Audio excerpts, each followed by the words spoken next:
Discover the latest health tips, expert advice, and inspiring stories. This is the Health Channel Podcast. Your journey to better health starts now.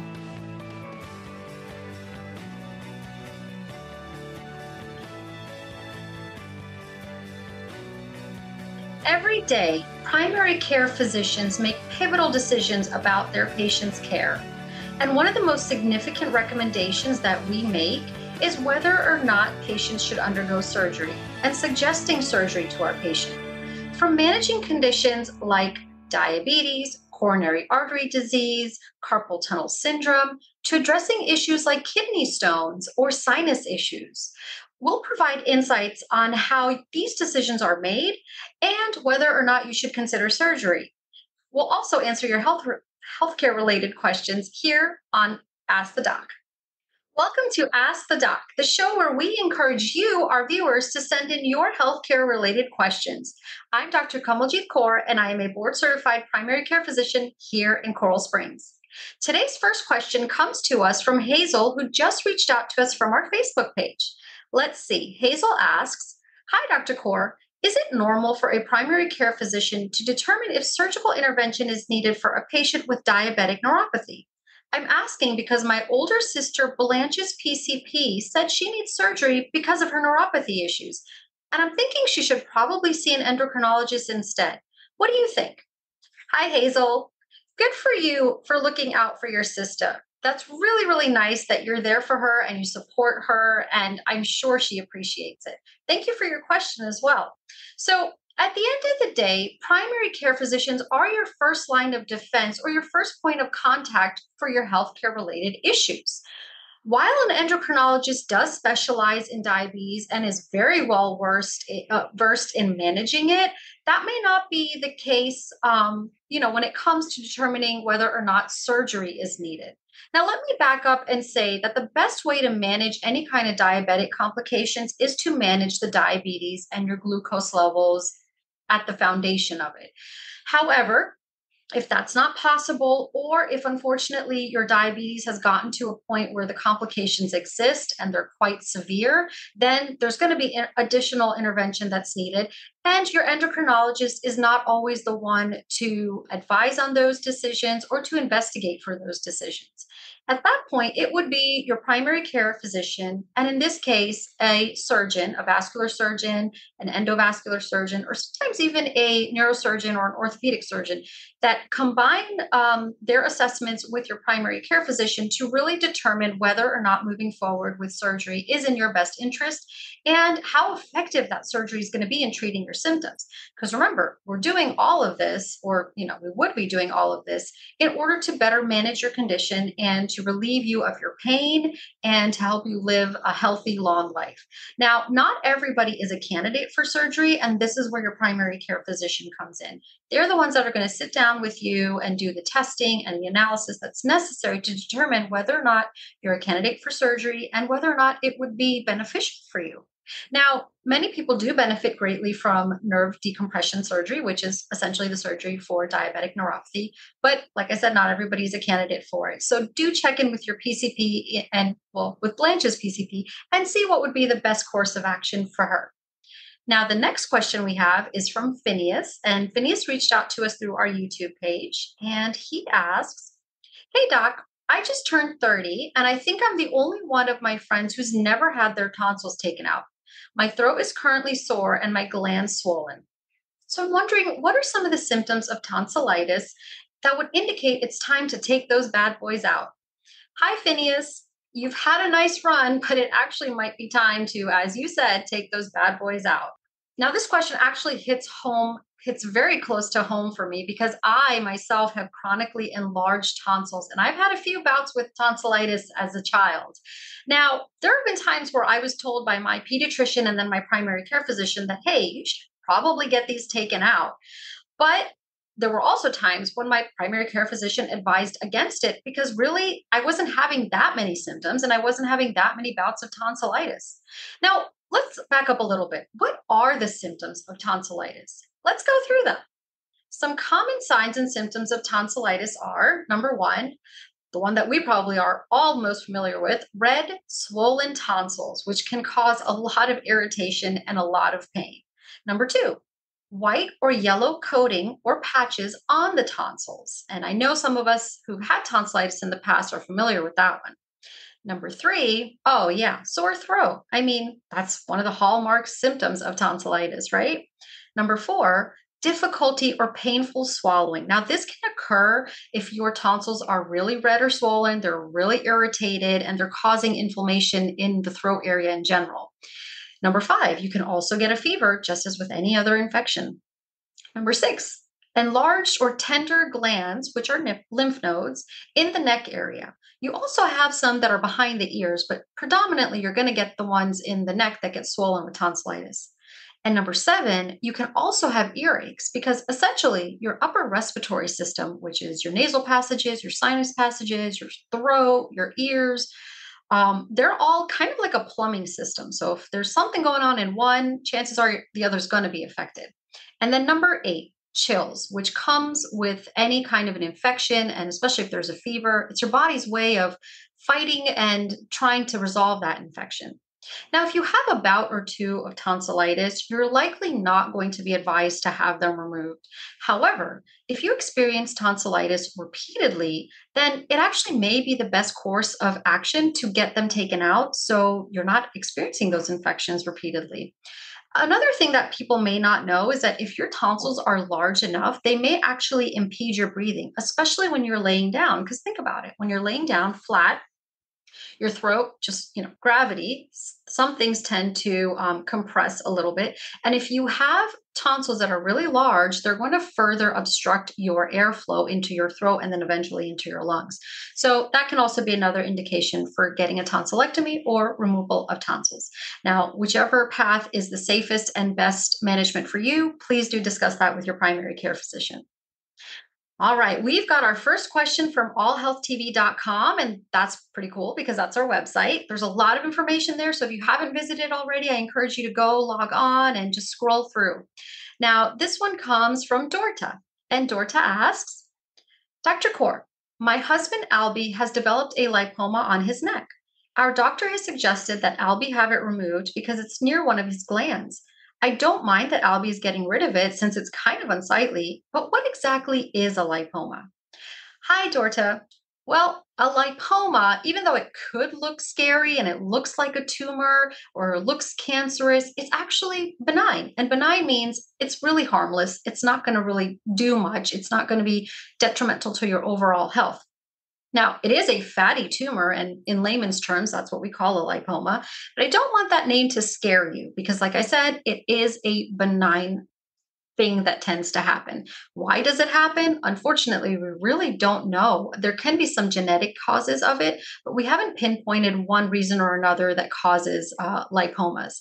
Now, even though there are some genetic factors that contribute to the development of a lipoma, there's also specific genetic conditions that are passed through generations and families.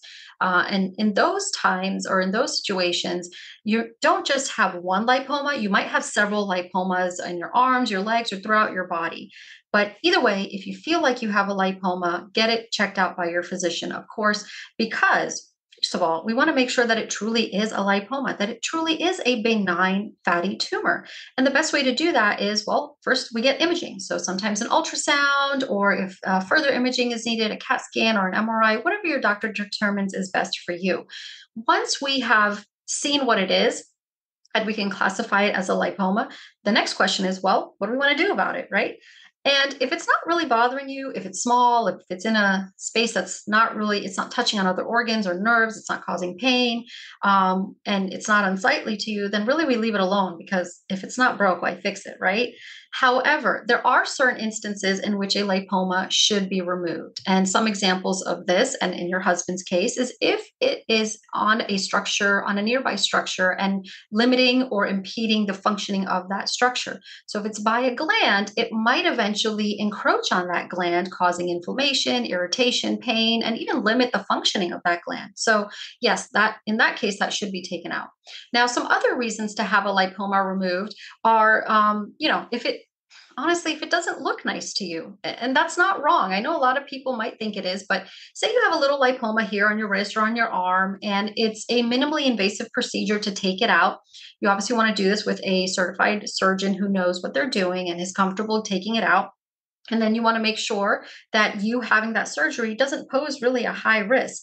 And if those factors are all positive, then getting it taken out just because you don't like how it looks is perfectly fine. After all, looking good helps us to feel good, right? And if it's something that's cosmetic, there's no harm in getting it checked out and removed. But you should do this with the analysis and approval of your primary care physician and surgeon. So our next question comes to us from a YouTube viewer. Thank you so much for sending this in. And this comes from Klaus. Hi, Klaus. And Klaus's question is, Doctor, no disrespect, but is it okay for a primary care physician to evaluate the need for surgery in patients with heart murmurs and heart arrhythmias? Well, I understand your question, and I completely understand your concern there, Klaus, because traditionally, anything to do with the heart, we think, or we assume, I should say, sorry, that the cardiologist or the cardiothoracic surgeon is the first place we should go. While that may be true for a lot of conditions, certainly your primary care physician can be your first point of contact and your first conversation to determine, is my heart murmur or arrhythmia significant enough that I need to have surgical intervention for this? And while many people assume that PCPs may not know the right answer to that, we are now very well versed in heart ailments and can certainly help you make that decision and then refer you to a cardiologist or a cardiothoracic surgeon that can further guide that decision. Now, as your PCP, we do work very closely with that specialist to determine, is this heart murmur or is this arrhythmia having an impact on your overall health, having a negative impact on your overall health? Because that's always the number one concern. And that's always the number one reason for us to say, okay, we need to have surgery. If the impact is minimal, then we just advise that we monitor it. Maybe we do some testing every year to make sure that your heart function is not affected. And we might also maintain you on some adequate medications and then monitor you on that as well. However, certain heart arrhythmias and certain heart murmurs are actually caused by underlying heart conditions that can get severe. And sometimes that would require surgical intervention. In these cases, while it is usually the cardiologist who makes the decision to move forward, it's going to be your PCP who's your first point of contact and really who's going to determine, are you strong enough to undergo surgery? Is this the appropriate surgery? And how are you going to recover from that surgery, especially if you have other health conditions going on? Because going into surgery and undergoing surgery is one thing, but then recovering from it can be a totally different thing sometimes. So absolutely, your PCP is the foundation of determining your surgical risk. So do check in with them. All right, friends, we're going to take a little detour here and veer away from the surgical questions for a moment. We have another question from YouTube, and this comes to us from Edna. And Edna wants to know, hello, doctor. I got a real head scratcher here. I've got some kind of breakout on my arms and chest that's itching intensely. It started with an itch and then turned into raised up red spots about the size of a nickel. The three docs I've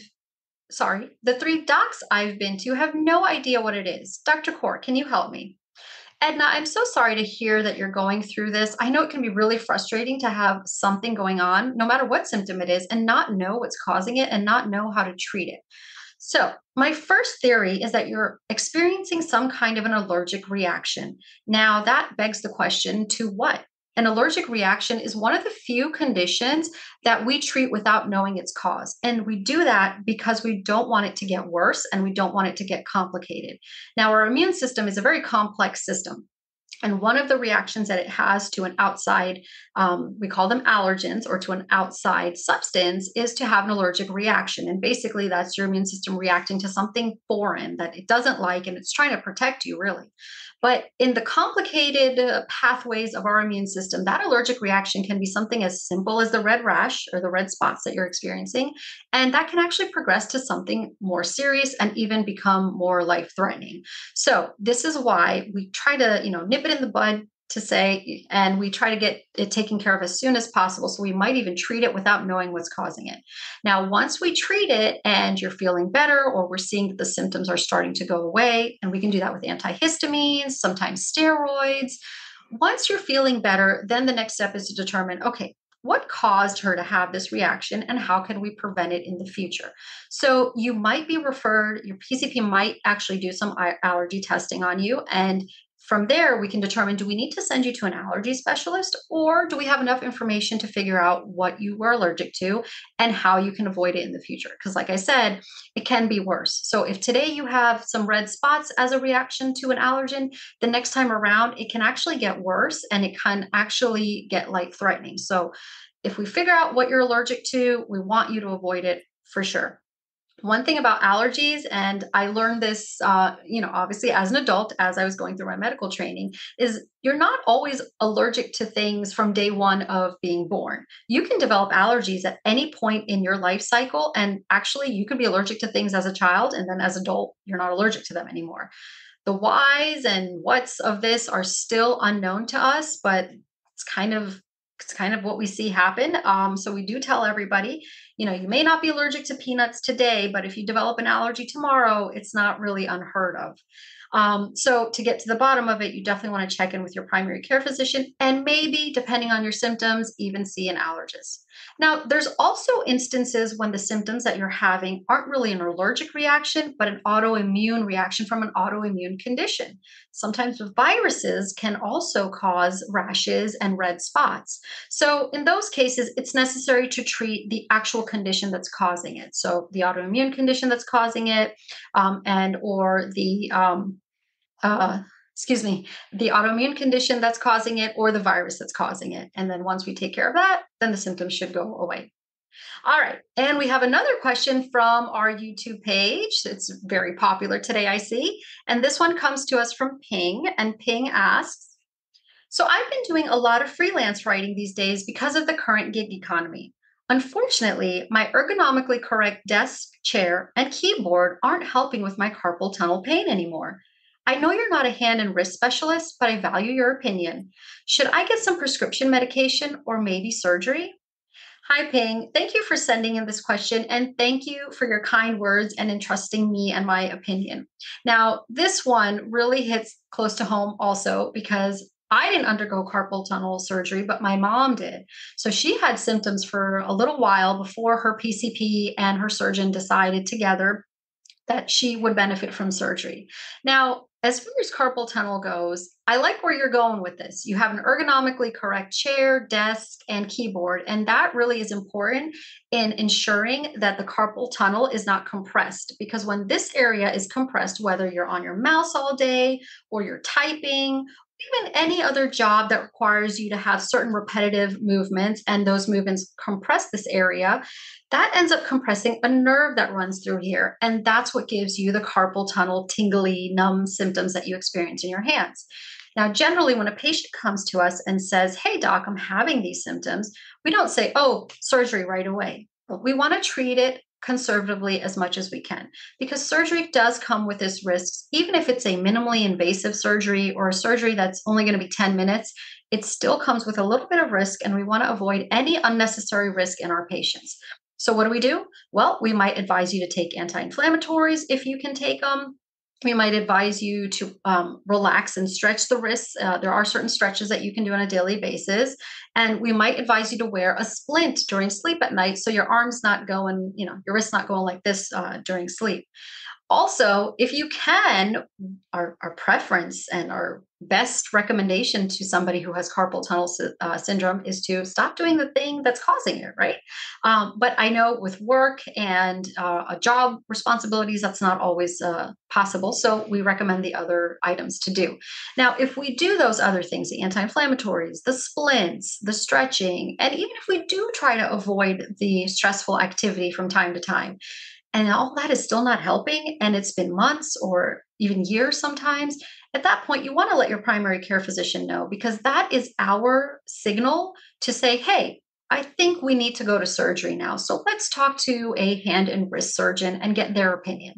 And at that point, we would refer you to that specialist, and they would sit down with you, maybe do some x-rays or MRIs, really see what's going on. And then depending on that, they may or may not recommend surgery. Remember, you always want to undergo surgery with a low risk of complications when possible. And the recovery from carpal tunnel is pretty straightforward as far as surgeries go. I remember my mom had to do several weeks of occupational therapy just so she could do the movements again and regain her strength in that wrist. But today she's, back to her normal and sprightly self. So always check in with your doctor first and do follow their recommendations because that's how you're going to heal the best after surgery as well. All right. Looks like we have another question from our Insta page from Instagram. And this one is from Yazel. Now, I'm going to admit I'm not 100% sure that I'm pronouncing that correctly, but I feel like it's a beautiful name. So apologies, but Yazel, thank you for sending in your question. All right. Dr. Kaur, I'm something of a chocoholic, so I've had the occasional bout with kidney stones before, but not like this. The pain is so severe, I feel like I'm giving birth, and I'm a guy. I've heard that if a stone is too big, they occasionally perform surgery. Is this true?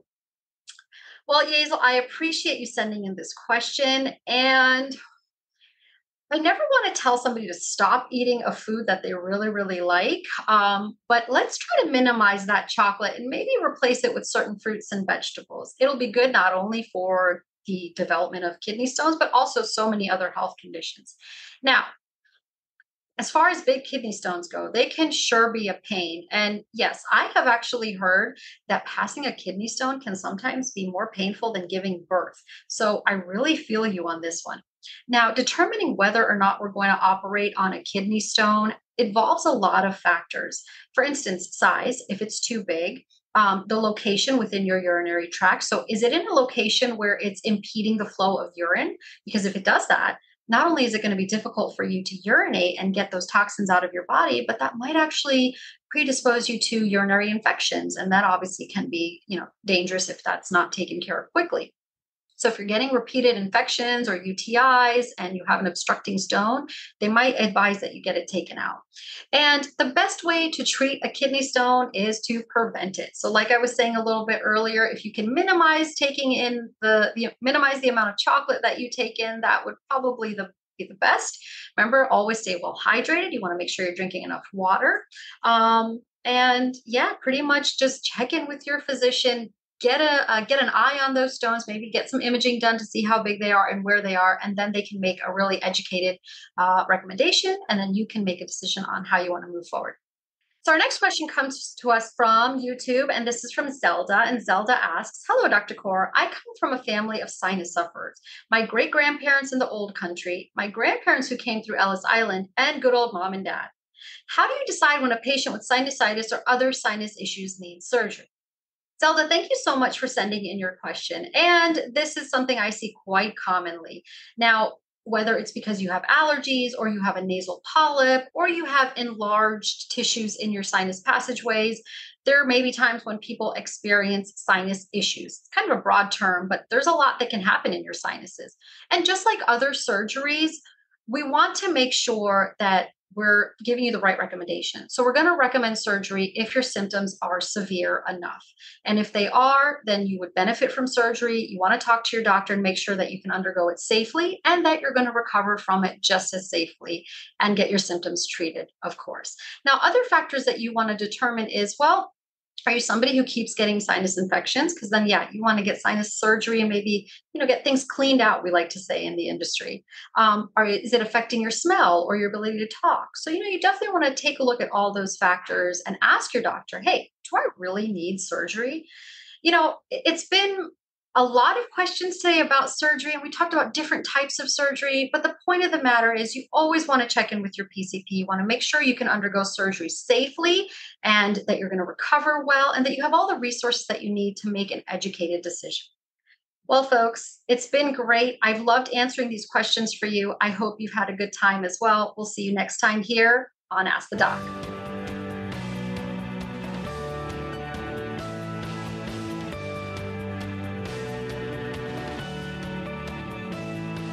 Thank you for listening to the Health Channel podcast.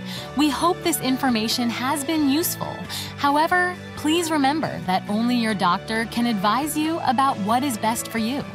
Do not start, modify, or suspend treatment based on anything you have heard on this podcast. Please join us again soon.